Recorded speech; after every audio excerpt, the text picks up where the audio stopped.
विधायकों के पत्रों का प्रशासन के लोग जवाब नहीं देते हैं। जनता के आवेदनों का जवाब तो खैर दिया ही नहीं जाता है, लेकिन विधायकों द्वारा जो पत्र लिखा जाता है प्रशासन के लोगों को, पदाधिकारियों को, उसका जवाब भी पदाधिकारी नहीं देते हैं।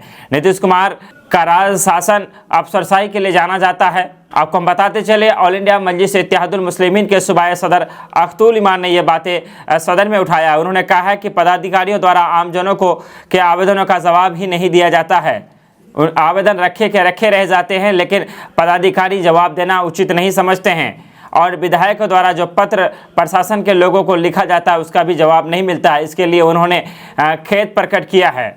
बताते चले, विधानसभा में सवालों को रखते हुए अख्तुल ईमान ने कई सारी बातों को रखा, जिसमें उन्होंने नदी कटान का भी जिक्र किया।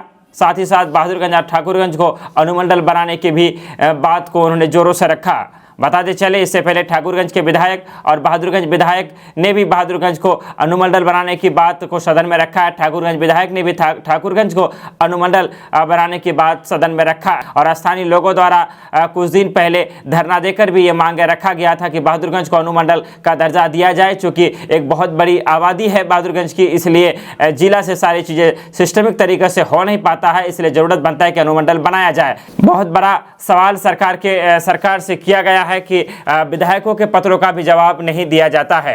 आम जनों का क्या हाल होगा?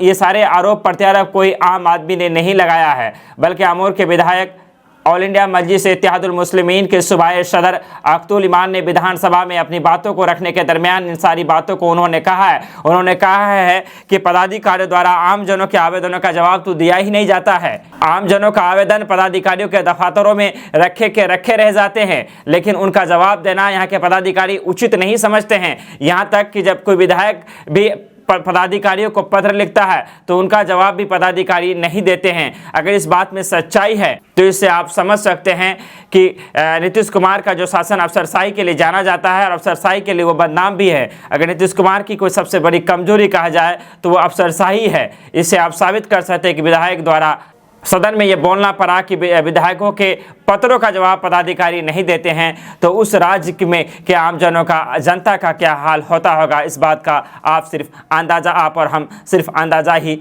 लगा सकते हैं। बेहतर चीज़ें वही जाने जो वहाँ तक जाते हैं।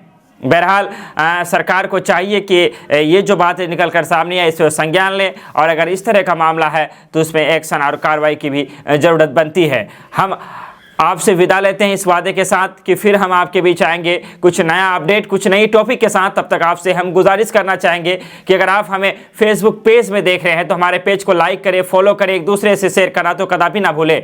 और अगर इसी खबरों को आप हमें यूट्यूब में देखना चाह रहे हैं तो KDV सीमांचल और भारत की बात में आप हमें देख सकते हैं। आपकी जो राय होती है वो काफ़ी महत्वपूर्ण होता है। आज हम बात कर रहे थे अख्तुल ईमान द्वारा ऑल इंडिया मजलिस इत्तेहादुल मुस्लिमीन के सूबाई सदर अमोर के विधायक अख्तुल ईमान द्वारा सदन में कहा गया कि आम जनों द्वारा जो आवेदनें लिखा जाता है, जो आवेदनें दी जाती है, आम प्रशासन, सामान्य प्रशासन का उसमें जो व्यवहार होता है वो ये रहता है कि आम जनों के आवेदन रखा रह जाता है, लेकिन पदाधिकारी उनका जवाब देना मुनासिब नहीं समझते हैं, उचित नहीं समझते हैं। यहाँ तक कि विधायकों के जो सवाल होते हैं, जो पत्र लिखा जाता है, उसका भी जवाब नहीं मिलता है। लेते हैं आपसे विदा, धन्यवाद, शुक्रिया, आदाब।